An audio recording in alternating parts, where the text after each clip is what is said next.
just spent £12,000 on this Range Rover 2012 Westminster edition, and in this video I'm going to show you the steps I took to make sure I got the best possible deal and some of the pitfalls that you might fall into if you don't do your research.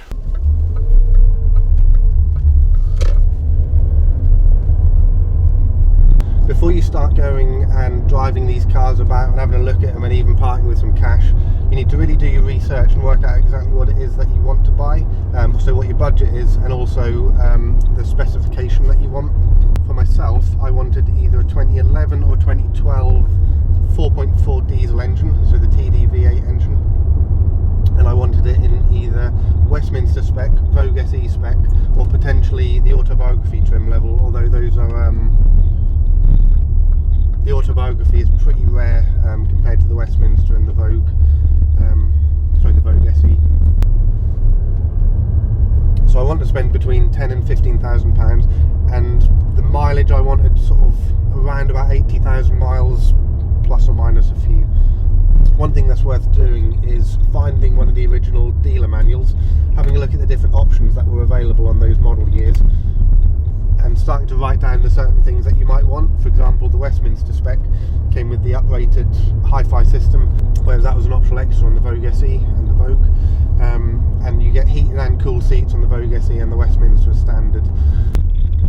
Once you've worked out what it is that you want, check through Gumtree, Facebook Marketplace, Auto Trader, and in particular on Auto Trader you can set up saved searches for the keywords that you want, so you can put in an exact mileage range, price range, model, sometimes specification, although it doesn't work quite as well, and you can get it to send you email alerts. Patience is the key here. If you've worked out something that you think is absolutely mandatory for you, like as an example, you can't possibly live without the cooled seats, don't be tempted by cars that don't have the option that you want, because you'll end up disappointed in the long run. So there's plenty of these cars that come up, and it is a buyer's market at the moment, so have a bit of patience, and I'm sure you'll find what you want. When I was searching, I was finding that at the moment, and it's currently January 2024, there were a lot of cars on the outskirts of London, and I think that was because the ULEZ zone has just been expanded out to the outskirts. For this car, if I wanted to live in the ULEZ zone and take it off my driveway, it's going to cost me, I think it's £17.50 every day. Whereas if you looked at the 5 litre supercharged, the eco-friendly 5 litre supercharged, that's free in the ULEZ zone. So just get past this junction. Yeah, so if you were owning this car and you lived in London, it'd be pretty tempting to purchase a 5 litre petrol engine and put £17 worth of fuel in the car every day, which would probably give you at least 3 miles of range, rather than spending money on tax just to move it. So yeah, at the moment it is a buyer's market in the ULEZ zone for the diesel cars. Once you've found a potential car, give the seller a ring and start to ask a few questions. Now this is fairly sort of personal to yourself. I prefer to purchase from private sellers, mainly for the reason that a trader is there to obviously make some cash. If I were purchasing from a dealer, I would probably look towards a main dealer, an approved used car, but something as old as this, you're not going to get that. You do pay a premium for those, but usually you'd get like a 12-year warranty. So the small independent traders, unless they're a specialist, they don't necessarily know the car quite so well, but they do know how to hide faults and things like that. And I don't really want someone taking a traded in car, hiding up all the faults in the hope that that I wouldn't see them, and then making a profit on it. Whereas a private seller, albeit a bit harder to find a decent one, if you find a decent private seller with a genuine reason for the sale and you can sort of trust them a little bit, you're probably going to get a better deal, but it does require you to look a little bit further in depth.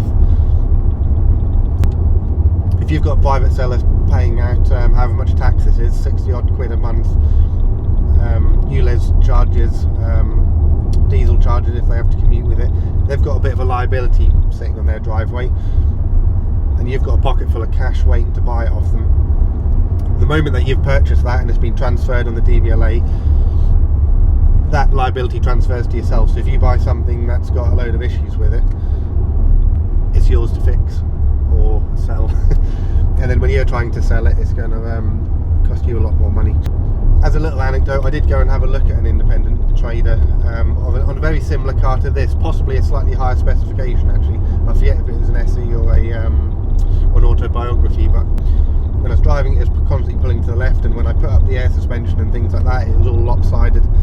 So there's quite a few issues with it, and the dealer kept trying to reassure me that it was all fine and everything was okay. If he's trying to convince me things are okay that I know aren't, how many things has he hidden up that I can't see at the moment? So I swerved that one quite rapidly. So once you've given the person a ring, had a bit of a chat with them, see what their reason for sale is, make sure they're not a trader as well. There are traders posing as private sellers. So once you found a car that you might like to buy, if you don't have the number plate for a start, I'd ask them for it, because you can then go for free onto the DVLA website, have a look at the MOT history, and you'll see what types of issues have come up recently, and it'll also give you a few clues about how the car's been looked after. If there's constant sort of tyre perished issues and things like that, they're probably not changing them properly, or oil leaks and things like that, and brakes not working. It might be that they're not doing the correct maintenance. And you can always ask them on the phone about this as well if they have had some issues done. If you're buying a Range Rover and there's never been any issues on it, that'll be the first sign that something's been hidden, because these cars always have issues. So check your MOT, have a look at that, and it's also well worth paying a company for a vehicle history check, or an HPI check, or whatever you're going to call it. These normally cost about £5 per car. And they have a look into whether there's any outstanding finance on the car. They will double check the MOT history for you as well. They'll check what else comes up on it. Cut to my computer and I'll find out what else comes up in it, because I can't remember, but there's a load of things that will appear, and it will raise any flags. This was one of the cars I looked at and didn't end up buying, and it flags up where the issues are as well to give you some additional information. So tells you if it's been in an auction or salvage or ex-services use,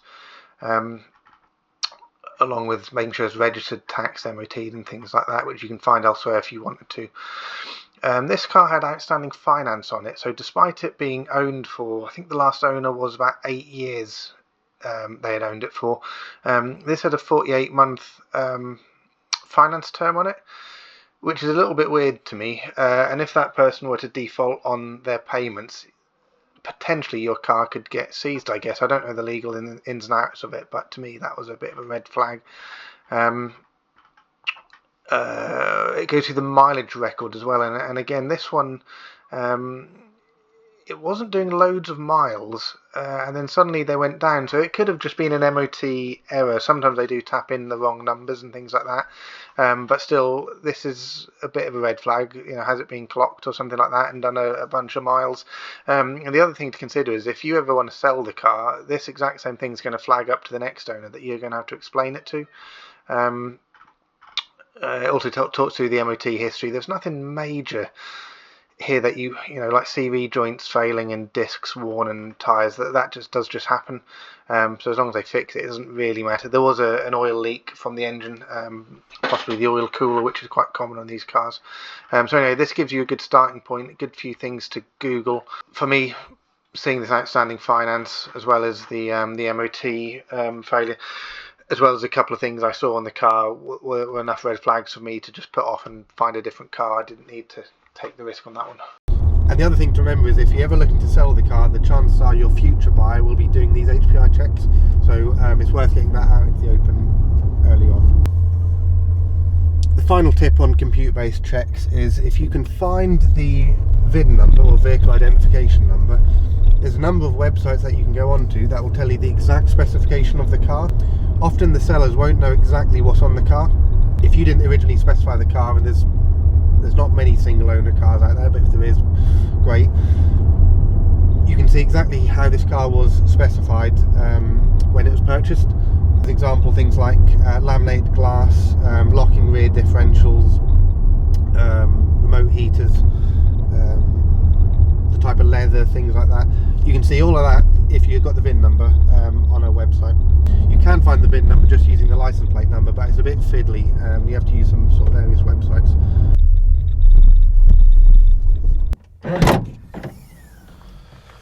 When you go to have a look at your prospective vehicle, there's a few things that you might want to have in your pockets just to help out the your inspection process. So the first thing you might want to have is a notepad and pen, and it's worth keeping sort of a running tally in your head of all your findings along with the number plate. When you start to look at a few different ones of these vehicles, you might start to lose track because they all tend to look a little bit similar. So you just jot down the number plate and then your findings. And it's also worth always keeping in mind your original budget. If there are things that you think are going to cost you some money to get it to the state that you want, keep a running tally in your head and start to subtract that off your maximum price. That way you'll make sure you stay within budget. Another thing I find quite useful if you do get to the stage of negotiating a price is, particularly if an issue that you find isn't on the advert, you can start to use that as a little bit of leverage to say, well, I expected it in this condition, it's in that condition, and it's going to cost me this much to fix, and therefore I want that off the final price. It's just, you're walking around the car, just note down in your book anything that you might want to change on it, you know, whether that's a windscreen wiper, whether it's a badge, a piece of trim on this, I want to do it. And there's nothing to stop you, going away for a little bit to a coffee shop and saying you're going to come back and add up these things. You know, this trim piece, for example, I'm going to replace it. It's going to be about £30. So not too bad in itself, a lot for a piece of plastic, but nothing too major. But if you needed this and the badges and the lights and things like that and the number plates, before you know it, you'll have spent 200 or 300 quid on this thing. So just keep that running tally. For example, on this car, those smart repairs that were required weren't actually on the advert. It didn't show that it had a dent in the passenger side door. It also didn't have close-up photographs of the alloy wheels, so I'm going to need to refurbish those. There's also a few more minor pieces, like the silver trim on the bumper, some of these, all of the gas struts all around on the bonnets and the boot. All in all, it'll probably be about £1,000 worth of cosmetic work to get the car into the state that I want. So again, my maximum was about £15,000 at the beginning. I've taken off £1,000 for the tax, the fuel and stuff like that. Also £1,000 off for the cosmetic work, so suddenly I'm looking for a car of around about maybe £13,000 or below. So keep your notebook and keep track of all the things that you might find. It's also worth keeping a tyre gauge in there. So these are really cheap, these are sort of only £1 or £2 off eBay or Amazon. You normally get a difference front to back in wear. I'm not sure about a four-wheel drive, but certainly on a two-wheel drive car, but definitely left and right, you'd want roughly the same amount of wear and certainly the same brand and the same sizing. So if they're not, you're going to need to be replacing those, and also if they're going to be getting a little bit too low, you'll be replacing them as well. So a full set of premium tyres on this car is going to be around about £1,000. The tyres I found on this car aren't too bad. 2 of them are pretty budget and 2 of them are more like a mid-range, and they've all got 4 or 5 millimeters of tread, so I expect I'll be replacing them at some point this year. The other thing to have in your pocket is a torch. It'll let you look into all the nooks and the crannies of the engine bay, underneath the wheel arches, under the car and things like that, just to check what condition it is, if there's any rust and things like that, so don't forget that one. And the other thing, if you want to splash out for this, which I did and I would thoroughly recommend, is one of these ID tools. So these are about 400 quid. You haven't really lost the money because you can sell it on again for about 300 odd pounds anyway, or buy a second hand one and you've pretty much lost nothing. But this will allow you to do the diagnostics and check the fault codes and things like that on the car. During your ownership, unless you send it to the garage quite a lot, you're almost certainly going to need one of these, so it's worthwhile buying it up front. Therefore you can read all your codes and issues and stuff like that on any prospective car. So yeah, well worth doing that one. Once you get to the stage of taking a car for a test drive, first of all, I would recommend you driving it yourself if you can, as much as possible in as many different conditions as possible. So make sure you're insured first of all, so you can get single day insurance from your insurers and things like that, or you might be insured using your existing insurance, but just double check that, make sure you're insured, and yeah, I would recommend you drive it yourself. I tend to tell the seller in advance that I'm looking to take it on a decent journey, so you want to definitely make sure it gets up to temperature. And you also want to take it ideally onto motorway speeds where you can feel a bit of the acceleration. So you're not looking to test pilot it and test out the performance and sort of thrash the engine about. But what you are looking to do, particularly with this engine, is get that second turbo spooled up. So as a reminder, this vehicle, and I think all of the diesel Range Rovers, but certainly the 4.4 diesel, has a twin turbo arrangement, and they are sequential turbos. So you've got a smaller turbo which is kind of running pretty much all the time around town, but if the car's never taken onto the motorway, your secondary turbo, like or it's possibly called the primary one, I don't know, but the bigger of the two won't end up spooling up, and that can cause some issues with this type of cars. If you drove it for 30,000 miles just around town to the shops and back, and then suddenly booted it on the motorway, the bigger turbo might well seize up, and the inlet valve or something like that might seize, and it might just all blow up. So make sure you go onto the motorway, put your foot down. You don't have to speed, but just you know, a decent amount of acceleration, say from 50 to 70 or something like that, and just make sure there's no engine lights come up and you don't get any loss of power and things like that. You also want to make sure that you take it on a nice straight flat piece of road, and when you're driving, just take your hands off the wheels and make sure it doesn't pull from left to right. And you'll particularly find that if you've got dissimilar tyres or pressures, or that can be tyre pressure issues from left to right, or even tyre wear or size issues, which you should have checked already. But the other thing it can be is the tracking. So yeah, not a hugely expensive job to fix, but it is a price that you would have to pay. The other thing it shows that if it is pulling from left to right and the seller hasn't addressed it, there might be other areas of the car that they haven't really looked after because they don't care about it that much. The other thing just to keep an eye on is when you brake, make sure it's roughly even.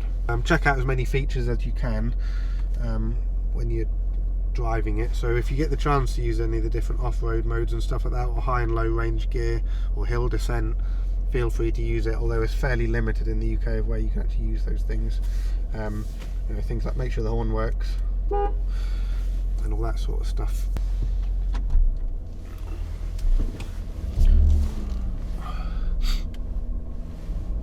You also want to be checking out all the different features on the car that could break. As an example, in this car, the driver heated and cooled seat doesn't work particularly well, or at all. So there's an issue with that which I need to fix, which I identified during the test drive. If you buy one of these with a heated and cooled seat, they use a completely different system from the purely heated seats. So the heated seat just uses an electrical element like most cars, which heats up very quickly, and generally they're pretty reliable, but do check them again, front, back, both sides. But if you get one with the cooled seats, they use this sort of Peltier heater thing.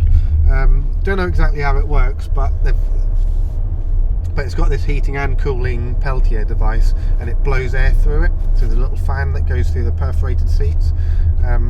They take a lot longer to heat up than the electrical elements, so have a little bit of patience, but I would turn both of them on and just make sure that they are working. Also check your sunroof to make sure it fully opens and shuts in all the positions, because it is known to stick. It's always good to drive a few of these cars, even if you find a brilliant one straight away, because if you are upgrading from a smaller car or not a four-wheel drive and things, it might feel brilliant, but it might not be driving as you'd expect it to. And there's also loads of advice online, because these are enthusiasts cars and they're a little bit collectible now, so there's a real cult following around these. Make sure you use your torch and check the underside of the car, as well as things like the wheel sills and stuff like that, for any sign of excessive rust. The steel body on these does tend to rust over time, so if it's been under sealed with wax oil or Dinatrol, that's even better, but it's, I think, perhaps relatively rare. But if the car was to live by the sea and it was reversing in and out of the sea to pull boats and things like that, that could cause some fairly significant issues.